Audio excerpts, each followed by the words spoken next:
अब समय आ गया अतिथि वक्ता का, जो हमारे परम प्रिय और स्वामी जी के अनन्य शरण सेवक हैं, एक महान अंतरराष्ट्रीय विहंगम योग के प्रचार प्रसार के स्तंभ हैं, और आप युवाओं के प्रेरणा स्रोत हैं, और आप मूर्धन्य विद्वान हैं, मोस्ट इंटेलेक्चुअल, टेक्निकली साउंड हैं आप।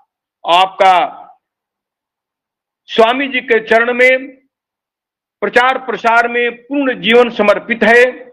हमारे प्रिय भाई श्रीमान श्री ललित गुंजन सिंह जी, आपसे निवेदन है कि आप अपने भावोद्गार को प्रस्तुत करें। आदरणीय श्रीमान ललित गुंजन सिंह जी।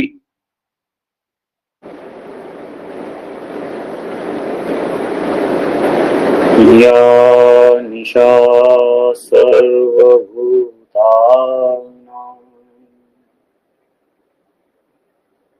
तस्यां जागर्ति संयमी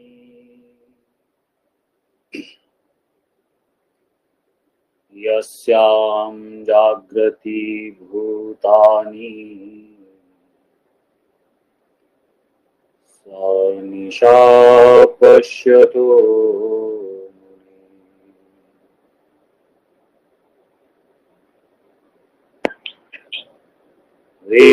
वेदाहमेतं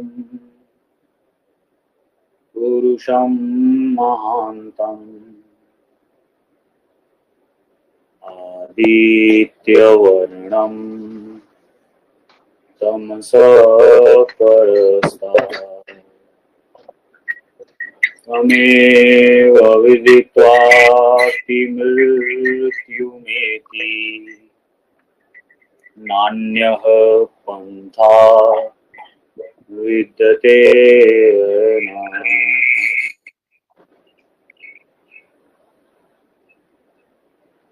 देवो मे गुरुदेव मे मूल पूजा गुरुदेव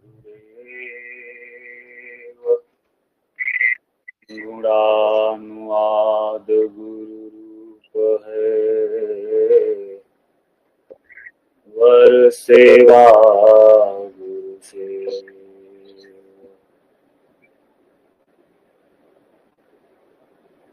नहीं जीवन नहीं ज्ञान बल केवल आश्रय से देव सदा फल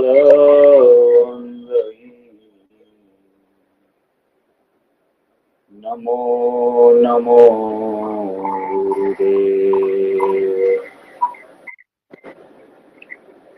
तीन लोक की संपदा आय वशे घर माही तब हूँ मन शीतल नहीं और मिलन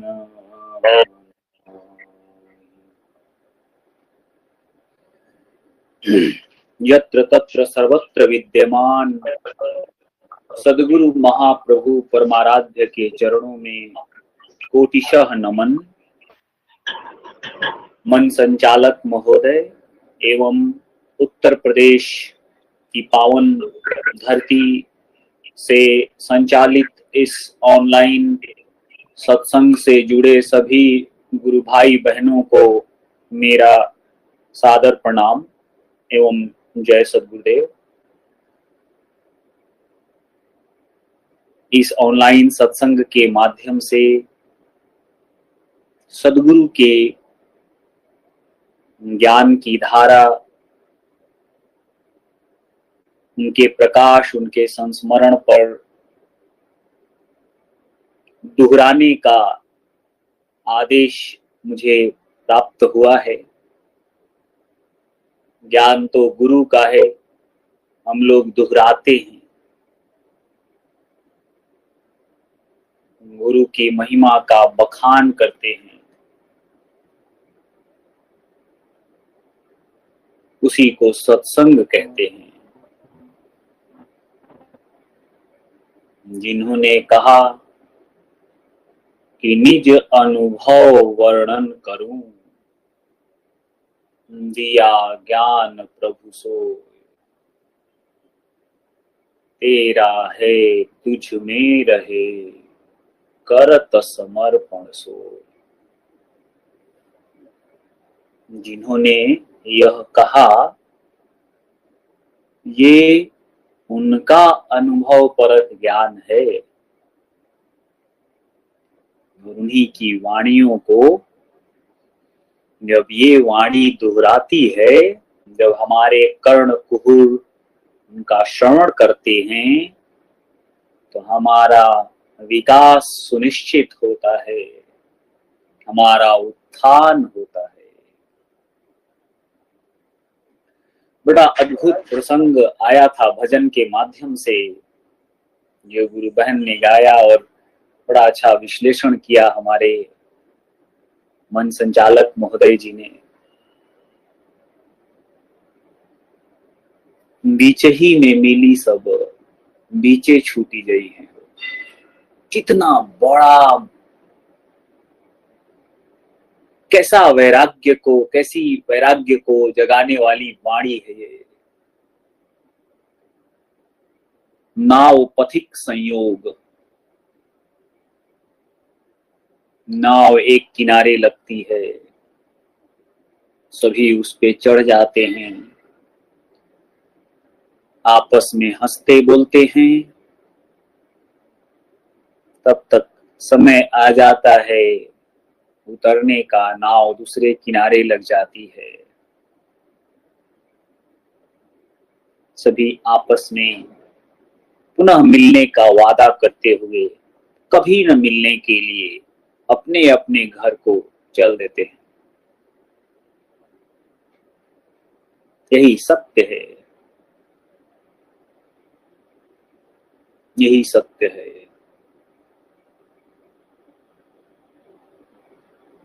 मैं ऐसे ही कभी कभी विचार करता हूं, हम सब अपने अपने जीवन पे नजर डालेंगे, कितनी सारी चीजें हैं, नहीं? इतनी परेशानियां हैं, स्ट्रेस है, तनाव है, ये झंझट, ओ हाय, मतलब कोई अंत ही नहीं है। कितना परेशान हैं हम लोग।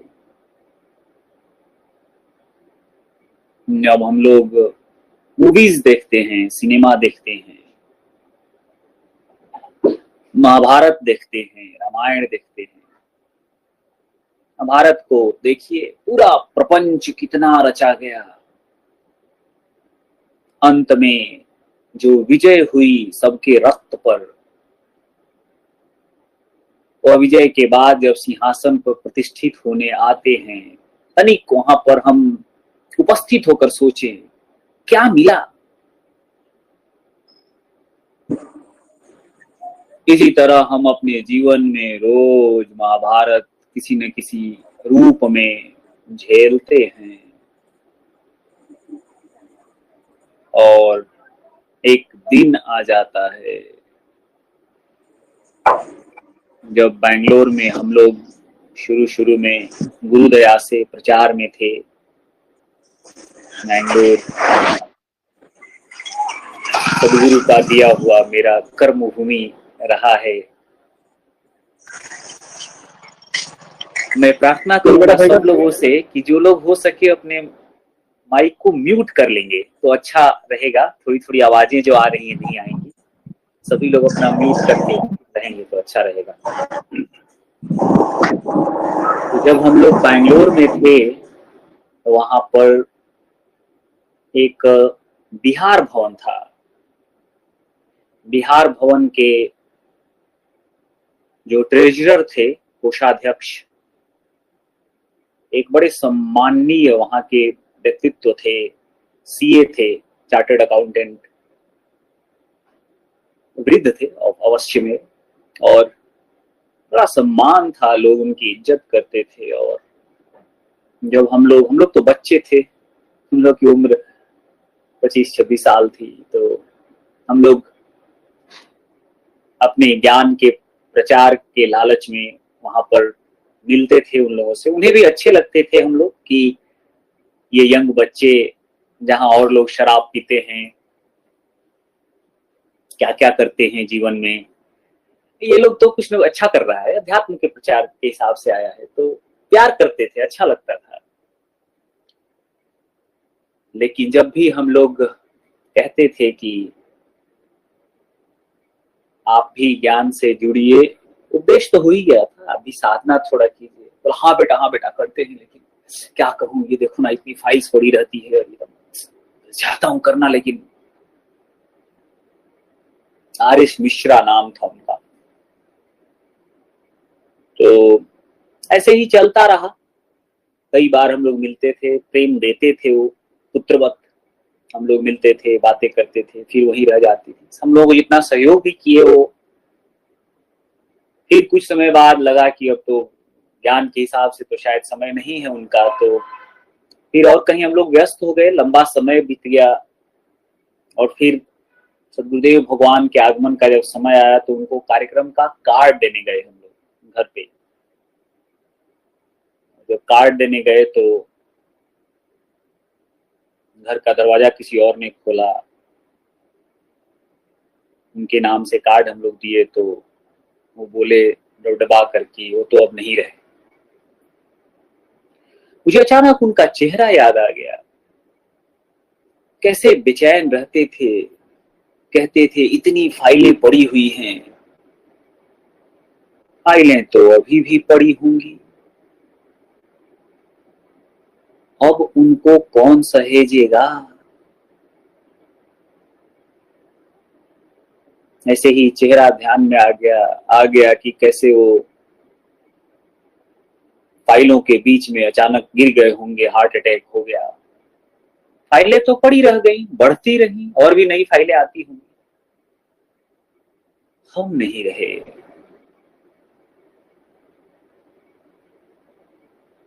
हम नहीं रहे।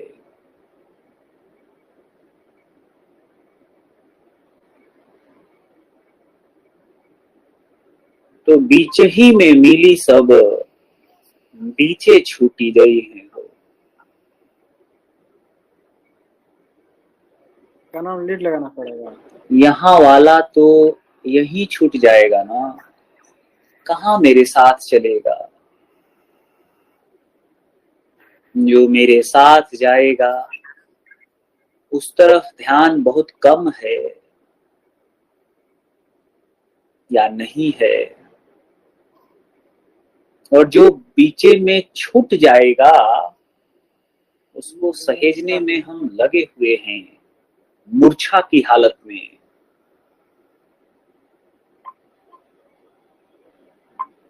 आज रहो कल नहीं रहो, क्या जीवन परमान, अंध जीव क्यों भूलहूं, भजिले पुरुष पुराण। मालिन आवत देखिके,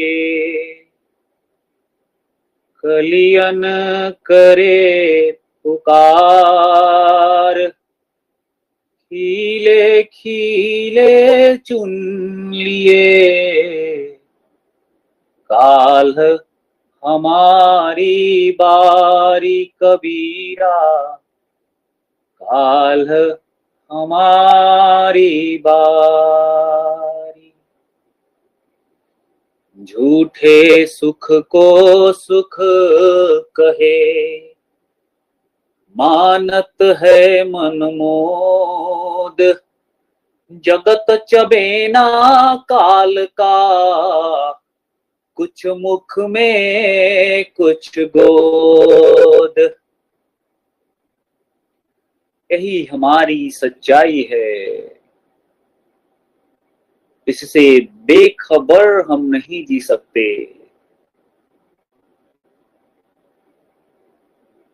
हम जो कर रहे हैं सब ठीक है, लेकिन हम बेहोश होकर नहीं कर सकते।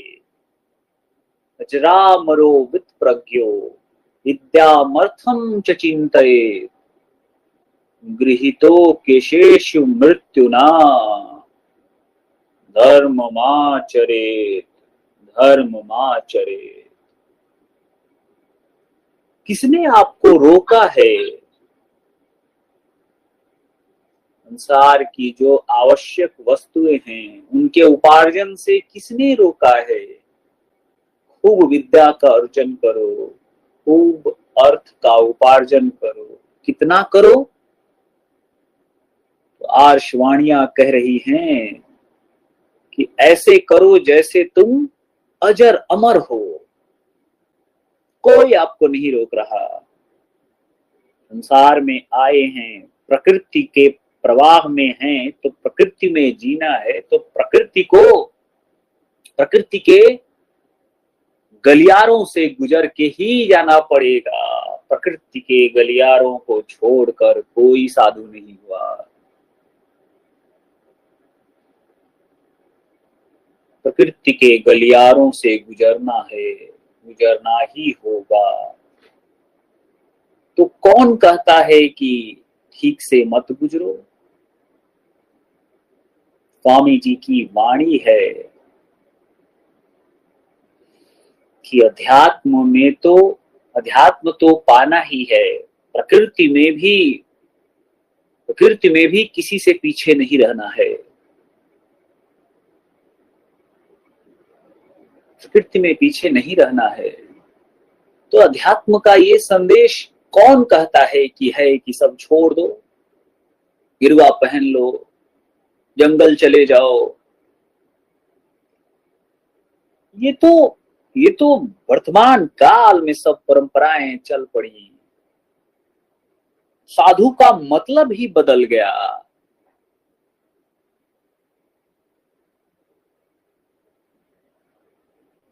साधु का मतलब ही बदल गया। माता जी एक बड़ा प्यारा संस्मरण सुना रही थी। आप लोग जो हम सब जुड़े हुए हैं अपने अंतर्राष्ट्रीय केंद्र इलाहाबाद में, जहाँ झूसी आश्रम में हम सब गए होंगे, प्रयागराज में, अब इलाहाबाद नहीं बोलना चाहिए, प्रयागराज में हम झूसी आश्रम में गए होंगे। उस आश्रम के अंदर एक शंख माधव मंदिर भी है अंदर जाके, जिसको गुरुदया से अक्षुण छोड़ दिया गया है। वो पुरातन धरोहर है उत्तर प्रदेश सरकार की। वहां पे अपनी जिनकी श्रद्धा है वो अपने अनुसार आते हैं, जाते हैं। तो माता जी एक प्यारा संस्मरण सुना रही थी कि एक बार वो उसी साइड में टहल रही थी। अभी वहां नेचुरोपैथी केंद्र बन गया है, पहले विद्यालय हुआ करता था। उसी साइड में वो टहल रही थी और कुछ अगल बगल के गांव से महिलाएं आई थी और वो आकर के वहां पे मंदिर के पास, मंदिर जा रही थी या मंदिर से आ रही थी। और माता जी तो इतनी सीधे साधे रूप में रहती हैं कि कोई जाने ही नहीं कि वही जगत माता।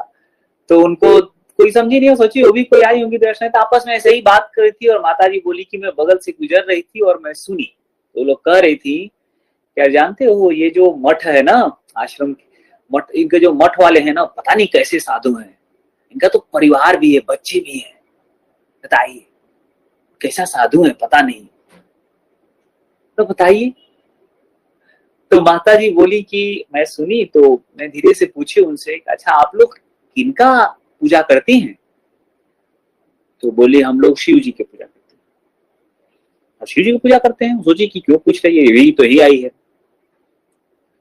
माता जी बोली कि अच्छा तो शिव जी का परिवार था कि नहीं? तो चुप हो गए। उनके बच्चे थे कि नहीं? चुप। और किनकी पूजा करते हैं? भगवान राम, उनका परिवार था कि नहीं? ऋषि परंपरा जो है, महर्षि याज्ञवल्क्य की 2 पत्नियां थी। दूसरी पत्नी मैत्री, जो आज मानवता के इतिहास के पन्नों में कैद एक अद्भुत इज्जतदार नाम है। कितनी सारी बातें छोटे छोटे रूप में हमें सुनने को मिल जाती हैं। कितना बड़ा संदेश है, कैसा कैसा उसका रूप बदल गया। सब लोग मान लिए कि साधु मतलब जिसका परिवार नहीं होना चाहिए, साधु मतलब गेरुआ होना चाहिए, साधु मतलब कंठी माला होना चाहिए, साधु मतलब बाबा जैसा लगना चाहिए, दाढ़ी वाड़ी होना चाहिए, साधु मतलब, साधु का मतलब ही बदल गया। संत सदगुरु को हमने अपनी परिभाषा में कैद कर लिया।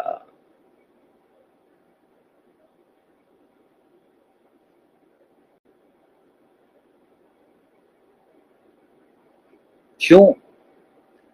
क्योंकि वर्तमान युग में कई परंपराएं कुछ ऐसे हुए हैं, साधुगण जो फेमस हुए, हम लोग पुरानी अपनी महान आर्ष परंपरा को भूल गए उस चक्कर में। बहुत सारे रेस्पेक्टेबल नाम आते हैं जो महान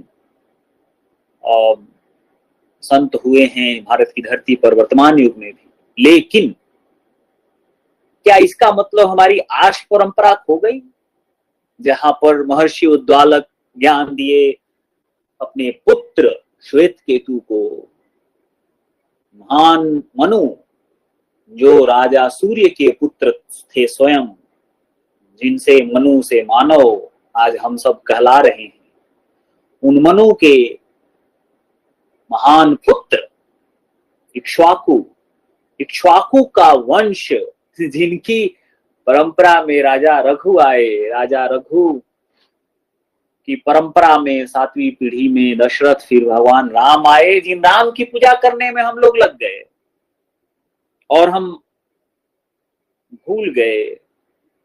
और फिर वो भी तो याद नहीं रखे कि भगवान राम स्वयं मर्यादा पुरुषोत्तम, उन्होंने स्वयं परिवार की रचना की और वही संदेश दिया मानवता को। तो साधु का जो स्वरूप है वह तो कुछ और है।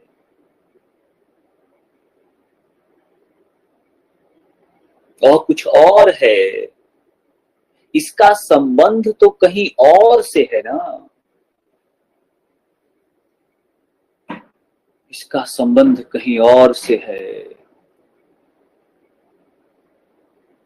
तो हमारा सिद्धांत, आर्ष सिद्धांत कहता है कि कोई नहीं रोक रहा तुम्हें सामान्य जीवन जीने से, भौतिक जगत में भी सफलता के शीर्ष पे कायम हो जाओ। अध्यात्म तुम्हें वह शक्ति देता है, योग बल तुम्हें बलशाली बनाता है। प्रथमाचार्य श्री धर्मचंद देव जी महाराज ने लिखा है, प्रकृति पे विजय जो है वह तो अध्यात्मवादी ही करता है। तो प्रकृति पे विजय प्राप्त करो, कोई नहीं रोक रहा। अजरामरो विप्रज्ञो विद्यामर्थम च चिंतयेत। खूब विद्या और अर्थ का उपार्जन करो, इतना करो मानो अनंत सालों तक रहने वाले हो, बिल्कुल करो, कोई नहीं रोक रहा है। लेकिन लेकिन भूल मत जाओ, भूल मत जाओ कि गृहीतो केशेषु मृत्युना, मृत्यु ने तुम्हारे बालों को जकड़ रखा है। इस परम ज्ञान से हम अपने आप का हम मुंह नहीं मोड़ सकते। एक बिल्ली थी, दूध पी रही थी, दूध अच्छा लगता है, पी रही थी। सामने से एक आदमी, और कोई अपना तो दूध उपार्जन करके पी नहीं रही थी, किसी घर में कोई दूध रखा हुआ था, पी पड़ गई।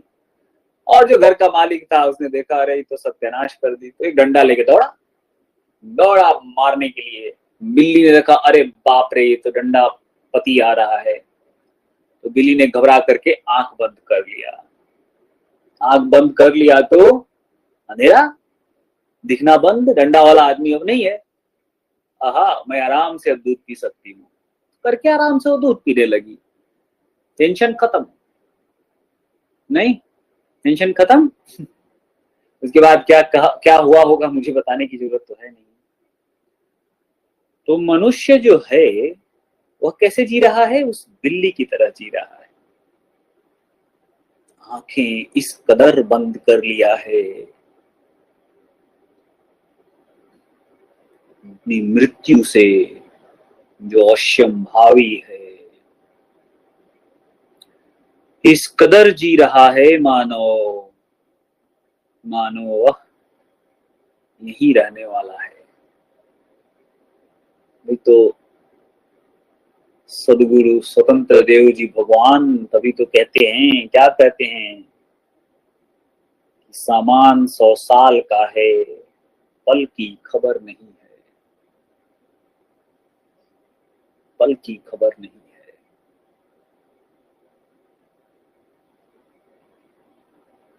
एक दिखाई तक नहीं पड़ने वाला वायरस आया, हम सबको हिला के रख दिया,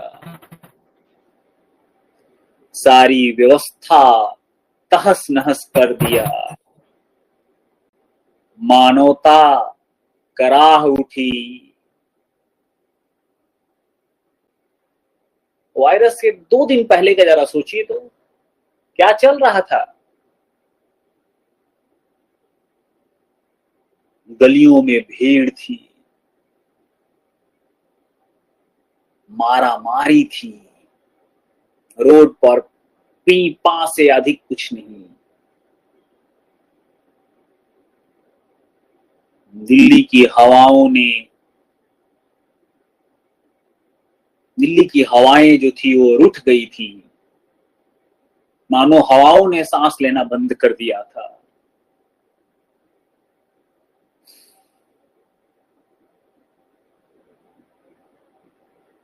और अब तो जिसको हम समझते हैं कि ये मेरा प्रायोरिटी है, ये तो करना है, बहुत इंपॉर्टेंट है, ये खत्म करना है, वो करना है,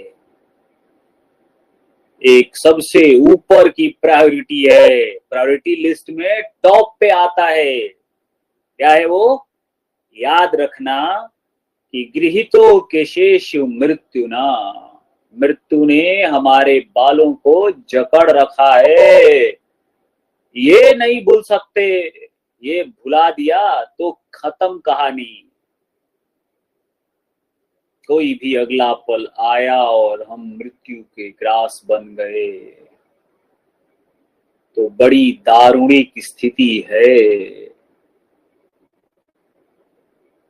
आर्ष ग्रंथ कहते हैं कि यदि हमारे अंदर उपस्थित गुप्त दरवाजे के खुले बिना, उसका ज्ञान हुए बिना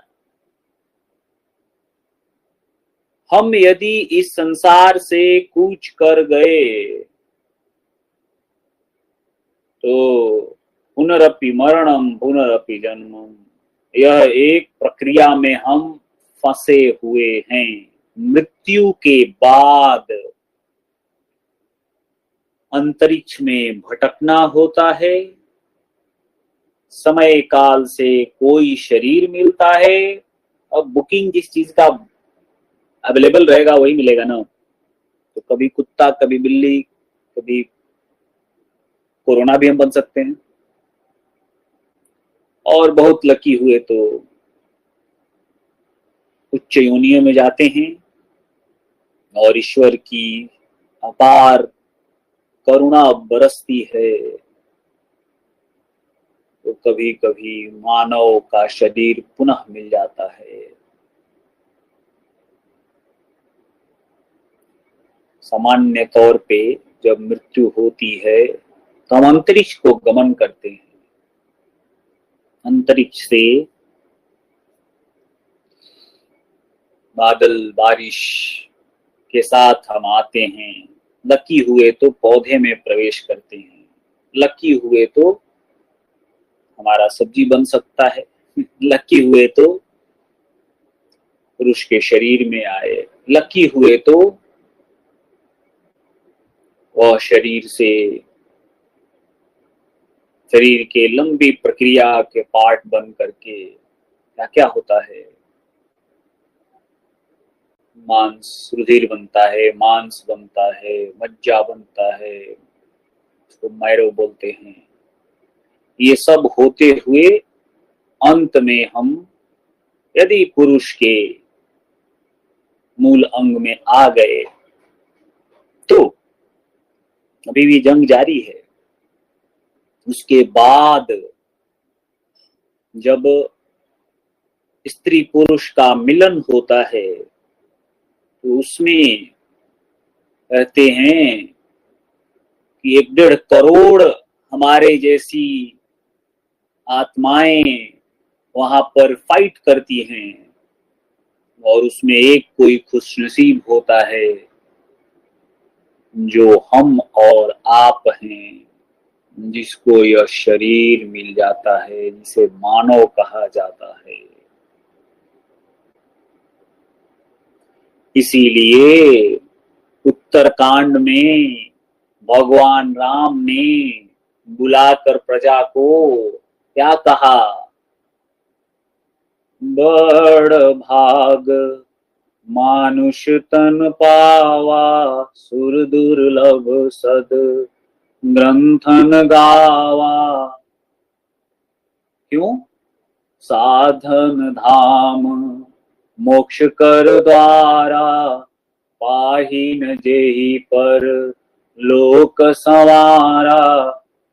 सोई नर सब दुख पावही, सिर धुनि धुनि पछताए, काल ही कर्म ही ईश्वर ही मिथ्या दोष लगाए। देव दुर्लभ है मनुष्य का ये शरीर, बड़े भाग्य से मिलता है। तो बड़े भाग्य से प्राप्त मनुष्य का यह शरीर, जिसको हम लोग थोड़ा समझे भी, कितना फाइट है वहां, बहुत लाइन है लंबी, अनंत योनियां हैं, अनंत जन्मों की यात्रा करके हम यहां तक पहुंचे हैं। आसान नहीं है मनुष्य का यह जीवन, और यह तन मिलकर हमने इसका क्या किया, उपयोग या दुरुपयोग। मनुष्य का शरीर मिलकर इसके लिए जो आवश्यक साधन है उसको उपलब्ध करना, अपने परिवार का ध्यान रखना, अपना ध्यान रखना, शरीर ठीक रहे, मन प्राण दुरुस्त रहे, इंद्रियां कार्यरत रहें, सब तरफ से ठीक रहे, समाज के लिए कुछ कार्य किया, देश के लिए किया, देश के लिए कम से कम अपनी भावना उस तरह की रखी। राष्ट्र प्रेम का भी बहुत बड़ा महत्व है अध्यात्म में। अपने पुत्र का ध्यान रखा, अपने परिवार को ठीक से रखा, 2 पाई अपने लिए खड़ा किया, ना कि उसको उजाड़ा। ये सब करना ही चाहिए। अध्यात्म से पहले इन चीजों की आवश्यकता है ही। इनसे मुंह मोड़कर कोई आध्यात्मिक तो नहीं हो सकता। अध्यात्म सदगुरु का सिद्धांत तो ये नहीं कहता। तो ये सब किया, लेकिन सिर्फ यही करते नहीं रह गए, सिर्फ यही करते नहीं रह जाना है। इसके अलावे हमें गृहीतो के शेषु मृत्युना को याद रखना है, क्योंकि ये मृत्यु यदि आ गई और मुझे अपने गुप्त दरवाजे का ज्ञान मेरे जीवन रहते सद्गुरु दया से नहीं हुआ तो 184 भोग के पौ पे अटका आय, अब की पासा ना पड़े फिर 84 जाए। अरे कई बार हजारों सालों का गैप हो जाता है, अंतरिक्ष में लटके हुए हैं, विभिन्न योनियों में भटक रहे हैं। सद्गुरु की दया हो, मनुष्य शरीर मिल जाए।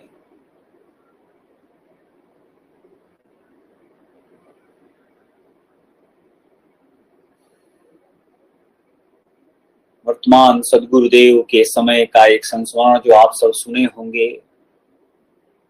कहीं की बात है, जा रहे थे, सामने से एक घोड़ा आता है, आकर गिर जाता है, आंखों से आंसू बह रहे हैं।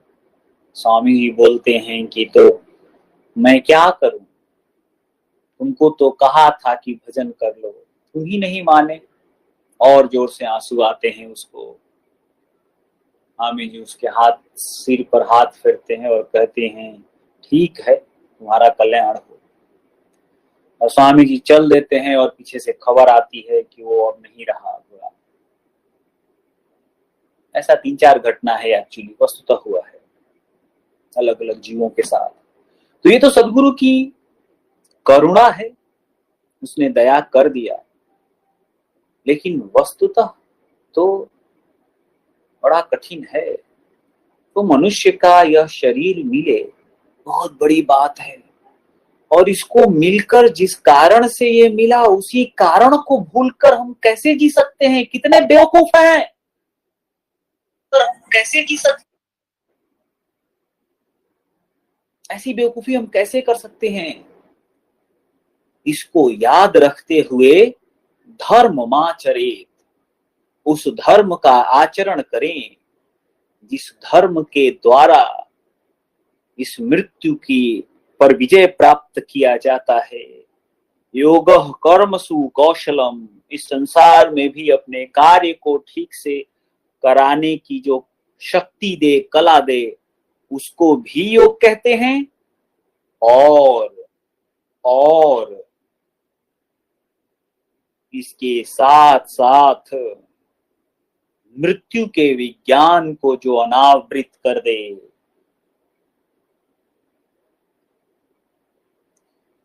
शरीर छोड़ने की कला सिखा दे। मुझे जीते जी यह ज्ञान हो जाए कि मैं कौन हूं, कहां से आया हूं। जब मेरा अंत समय होगा तो मुझे कहां से निकलना चाहिए। और जब अंत समय आने वाला हो तो मुझे ये ज्ञान हो कि मेरा समय आ गया है या आने वाला है। और मेरा यह कंट्रोल हो कि मैं अपने प्राणों की दिशा को यथोचित मार्ग देकर बैठो चेतन केंद्र पर, त्याग देह अध्यास, वो उस समय भी करके और अपने चेतन मार्ग से चेतन आत्मा, चेतन आधार के लिए फुर कर जाए, वही विहंगम है। उसी ज्ञान को विहंगम योग कहते हैं। और ये हुए बिना यदि शरीर छूट गया तो पुनरपि मरणम पुनरपि जन्मम, यही प्रक्रिया, एक विषय साइकिल, एक वृत्त में हम घूम रहे हैं, घूमे जा रहे हैं। अनंत समय बीत गया। जो हमारी दशा को देखता है, जिसे हमारी दशा का ज्ञान है, वह तो हमें देखकर रोता है। चलती चक्की देखी के दिया कबीरा रोए, दो पाटन के बीच में साबुत बचा न कोय, कबीरा साबुत बचा न कोय। हमारी दुर्दशा, कोमा जैसी स्थिति में हम घूमे जा रहे हैं, दुखों के अनंत सैलाबों के बीच में पड़े हुए गंदी नाली के कीड़े की तरह रेंगते हुए अनंत युग बीत गए। हमारी स्थिति को देखकर नित्यानादि सदगुरु कहते हैं कि कब मैं रो दिया, युगन युगन समुझावत हारा, कबहु न माने कोई रे, मेरा तेरा मनुआ एक कैसे होई रे। चारों युगों में आकर समझाते हुए थक गया, तुम मानते ही नहीं हे मानव, तुम मानते ही नहीं। तो मान एक मोरी बतिया, मेरी एक बात मान लो, तुमसे कुछ नहीं होता, कोई बात नहीं, केवल सद्गुरु के केंद्र पर पहुंच जाओ। कैसे? युक्ति उन्होंने दी, अंतर्नेह कर लो, अंतर्नेह करो सद्गुरु से, छाड़ कपट की टटिया, पल भर में तो ही पार लगाऊं, मान एक मोरी बतिया, मान एक मोरी बतिया। और जो यह बात समझ जाता है,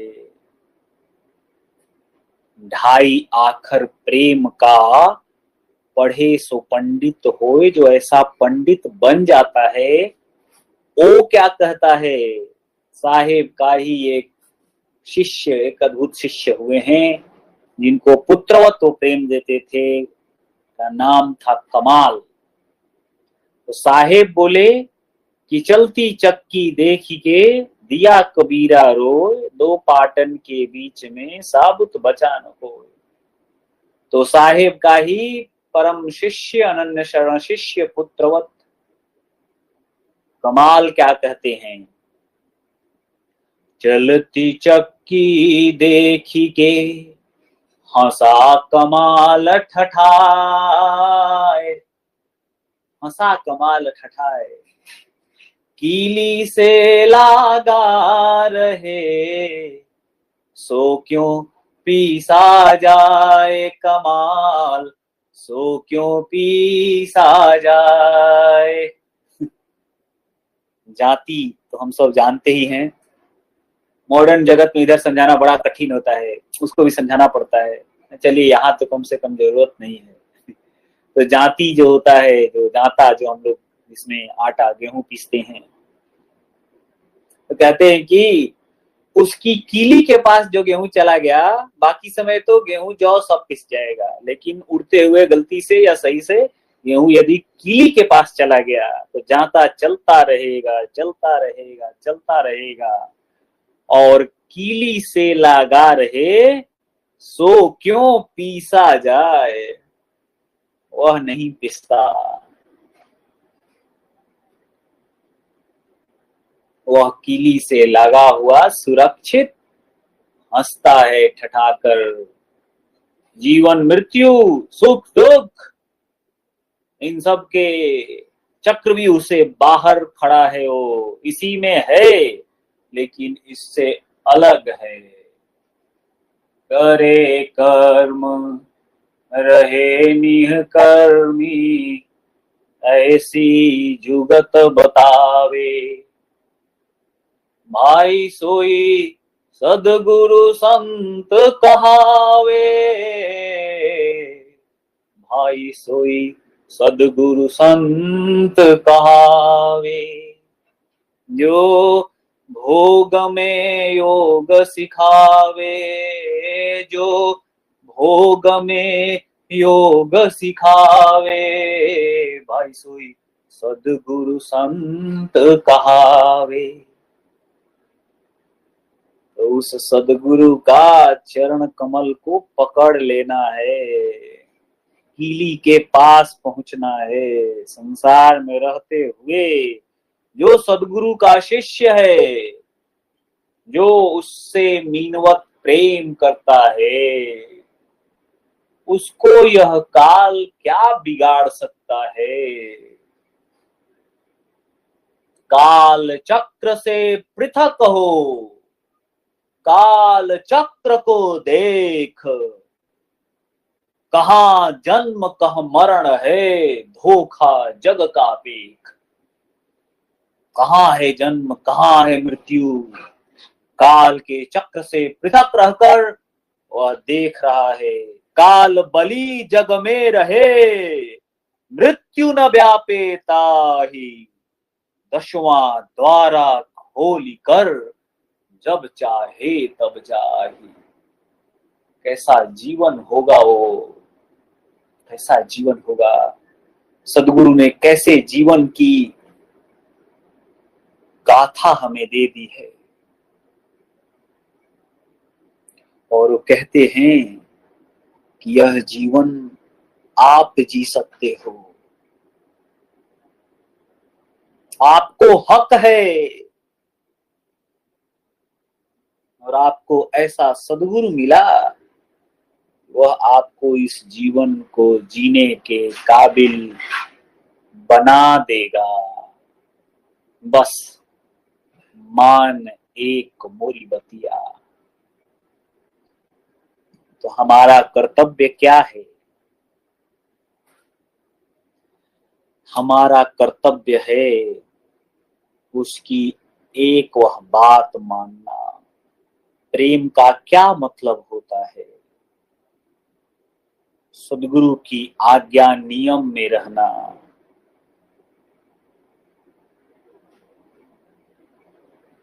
सद्गुरु की आज्ञा कैसे आती है हमारे पास? अमृतवाणी के माध्यम से आती है, दिव्यवाणी के माध्यम से आती है। स्वरवेद हमें आदेश करते हैं। सद्गुरु की वाणी है। और आश्रम की व्यवस्था के तहत आश्रम किसके आदेश से चलता है? तो उस आश्रम की जो व्यवस्था सद्गुरु ने बनाई है,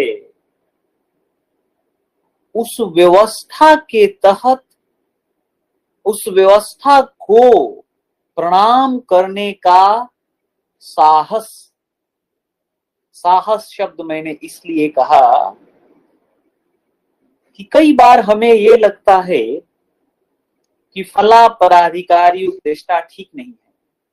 अरे, तो आपको किसने कहा कि फला पदाधिकारी या उपदेष्टा को देखिए?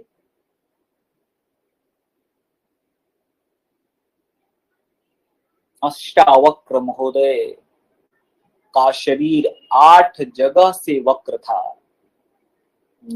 राजा जनक, राजर्षि जनक की सभा में जब वो पहुंचे तो सब ठहाके लगा के हंस पड़े। तो बोलते हैं कि ये तो सब तुम्हारे दरबार में चमार हैं, चर्म को देखते हैं। तो वह जो शरीर है, उस शरीर से आपको क्यों लगाव है, या उसकी आत्मा से क्यों लगाव है? अरे, हमें मतलब तो उस धारा से है ना, है मेरे लिए हो रहा है या मेरे कारण हो रहा है, तीसरा कुछ नहीं है प्रयोजन। तो मेरी परीक्षा हो रही है या मेरे कुछ कर्म कट रहे हैं, सिंपल है। जो इसमें जीता है वही लक्ष्य को प्राप्त करता है, वरना माया के संसार में, इस प्रवाह में पुनः फंस के रह जाता है। विहंगम योग संस्थान विहंगम योग नहीं है।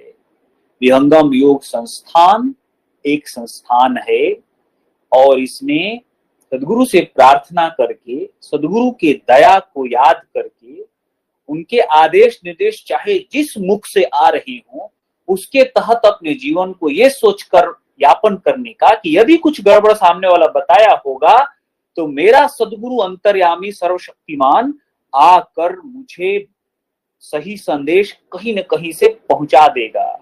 मेरे साथ गलत हो ही नहीं सकता। आपको लगता है आपके साथ गलत होता है, या आपने किसी को देखा उसके साथ गलत हो रहा है जो विहंगम योगी है? आप गलत जानते हैं, वो विहंगम योगी नहीं है, या आप नहीं है, या दोनों नहीं है, जो सत्य है। तो ये जान लें हम कि विहंगम योग में प्रवेश करने का मतलब सदगुरु की महान सत्ता में प्रवेश करने से है। तो वो सत्ता मेरे पास भी है। सदगुरु सत्येंद्र देव जी भगवान कोई शरीर नहीं है। तो हम यदि इस बात में याद रखते हुए उस धारा के तहत चलने का प्रयास करेंगे, और यदि कुछ गड़बड़ होता है, पेन होता है, तो उस पेन को, दर्द को यह समझकर सहेंगे कि मेरी परीक्षा है, और जब असह्य हो जाए तो सदगुरु चरणों में प्रार्थना करेंगे। अपनी तरफ से कोई ऐसा कार्य नहीं करेंगे जिससे कि किसी की और की निंदा हो, जिससे किसी और को कष्ट पहुंच जाए। तो ये सब करने का जो प्रयास करता है वह विहंगम योग को और सदगुरु के प्रेम को प्राप्त करता है। मैं भी इसी प्रयास में लगा हुआ हूं, और ये प्रयास सदगुरु की दया से फलित होता है। लेकिन हम अकर्मण्य नहीं हो सकते ये लाइन बोलकर। कई बार इस लाइन का हम गलत मीनिंग निकाल लेते हैं। अब स्वामी जी करब तो हो ही, ऐसा नहीं है। स्वामी जी ने तो कर दिया है। संत और क्यों बोलते हैं? अरे कितना अद्भुत बात बोलते हैं कि देने वाले ने तो छप्पर फाड़ के दिया है, उसने कोई कमी नहीं की है।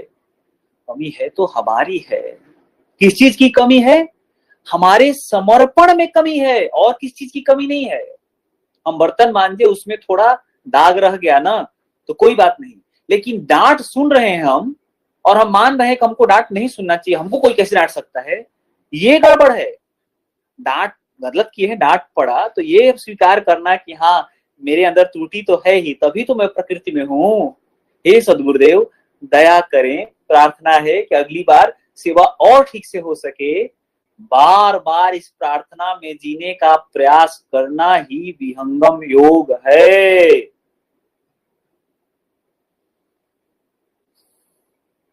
यहाँ पुरुषार्थ समर्पण का है। बाकी चारों जो पुरुषार्थ है ना, जो आम मानवों के लिए है, धर्म अर्थ काम मोक्ष, दशकम धर्म लक्षणम, ये सब और लोगों के लिए है। हमारे इतने सारे पुरुषार्थ हमारा सदगुरु करता है। सच है ये। चारों फल गुरु चरण में, चाह अमित फल आए। सदगुरु जन रक्षा करें, सर्व ठाम अस आए। यही हमारे सदगुरुदेव ने हमें कहा है।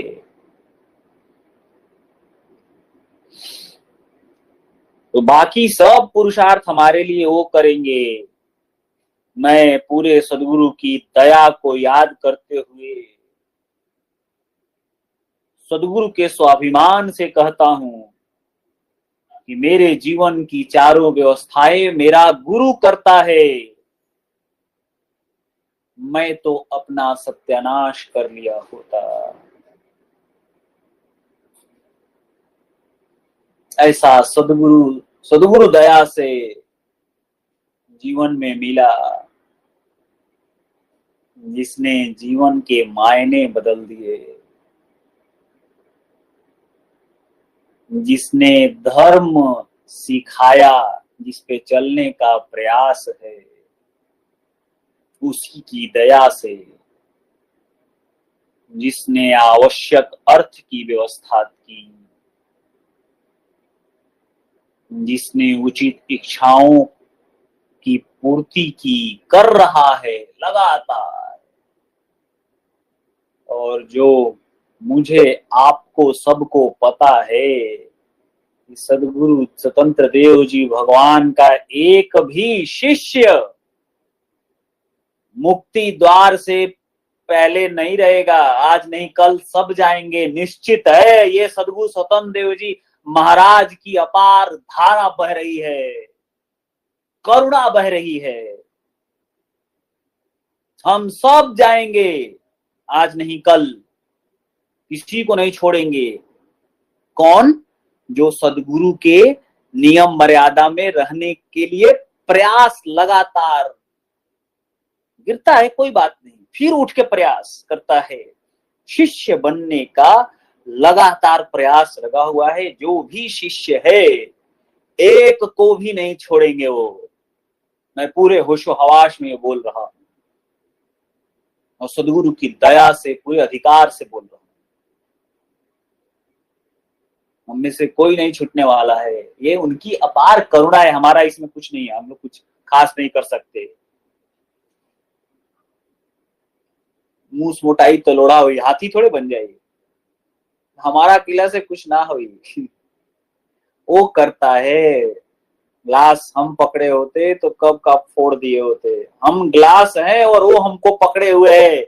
हम छटपटा के गिरना भी चाहते हैं, ऐसा करुणामयी है। हम तो उसी पे क्वेश्चन कर देते हैं, उस पे विश्वास भी नहीं है। हमें पता नहीं स्वामी के पास शक्ति है कि नहीं है। नहीं, फिर भी वो पकड़े रहता है। अकारण अहेतुकी कृपा इसी को कहते हैं। हमने कुछ ऐसा नहीं कमाया उमाया है जिसके कारण हमको इतनी दया करें। जंगलों की विद्या थी, आराम से जंगल में रहती। जिसको पाना है सब छोड़े, राजा हो रानी हो, कि क्या फर्क पड़ता है। तुम अपने घर में राजा रानी हो, क्या करने वाले हो। शरीर छूटेगा चल दोगे। महल अटारी में रहे, तेल फुलेल लगाए, छत्रपति के छार को वायु लेत उड़ाए। तब यहीं पे खत्म हो जाएगा। हाँ, कुछ नहीं बचने वाला। तो राजा हो रानी हो, घर में हो, रहो। विद्या चाहिए, जंगल आ जाओ। 14 साल तक कम से कम गायों को चराओ, फिर बात करने आना। पहला मुंह, पहला उपदेश भौतिक तत्व ज्ञान सुनना है। पहले 14 साल गाय बैल चराओ, 1000 गाय बना के लाओ, फिर बात करेंगे। कठिन परीक्षा। सदगुरु सतन देव जी महाराज की कारुणिक वर्षा कि हम अपने घर में हैं, एसी चल रहा है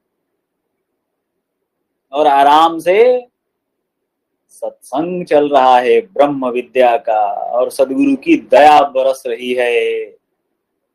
ये सदगुरु की महान अनुकंपा है। इतनी बड़ी अनुकंपा है कि कहते हैं कि माता जो 9 साल 9 महीने तक कितना कष्ट के गर्भ में पालती है, उसके ऋण से भी एक बार को ऋण हो सकते हो। पिता ऋण हो सकते हो, लेकिन गुरु के ऋण से कोई ऋण नहीं हो सकता। यही गुरु है वो।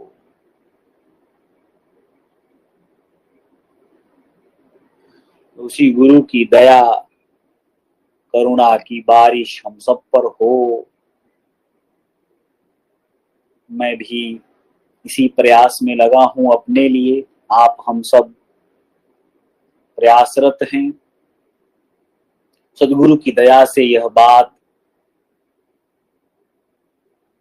ज्ञान रूप में आके स्थिर तो कम से कम ज्ञान रूप में आई तो है। थोड़ा ऊपर नीचे होता रहता है, लेकिन कम से कम इतनी बात तो सदगुरु दया से हमारे अंदर फिट हो गई है कि हमें सदगुरु का प्रेम चाहिए। उससे अलग कोई जीवन नहीं।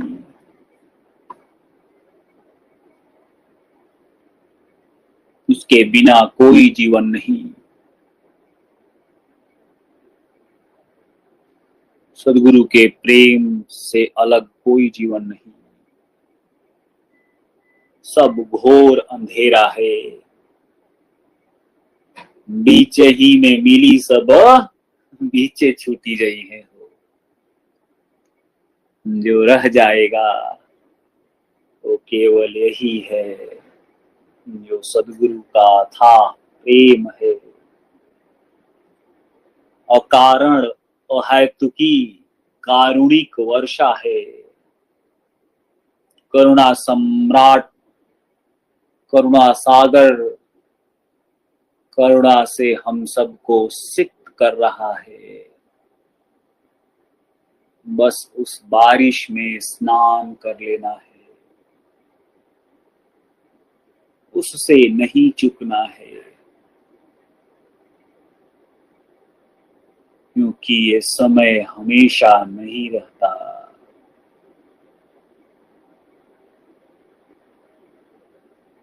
यह समय न आई हूं बारंबार।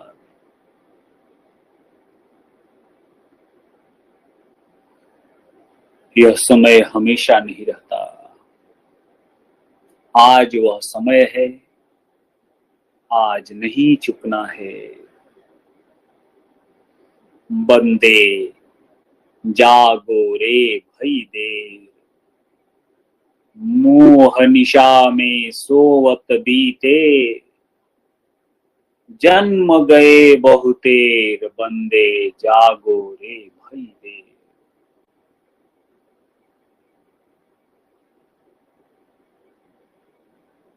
अमित काल से भूलिया, पहुंचा अपने देश, देव सदाफल क्या कहें, परमानंद संदेश। आज उसी परमानंद संदेश की बारिश का लाभ लेते हुए हम सब आगे की श्रृंखला में बढ़ेंगे। सद्गुरु चरणों में मैं यही प्रार्थना निवेदित करते हुए कि आपका प्रेम प्राप्त हो। आप दया के सागर हैं, जो भी हमारी त्रुटियां हैं उनसे भी उन्हें भी आप ही दूर कर सकते हो। तो दया करके उन्हें दूर करो, अपने चरणों में रखो प्रभु।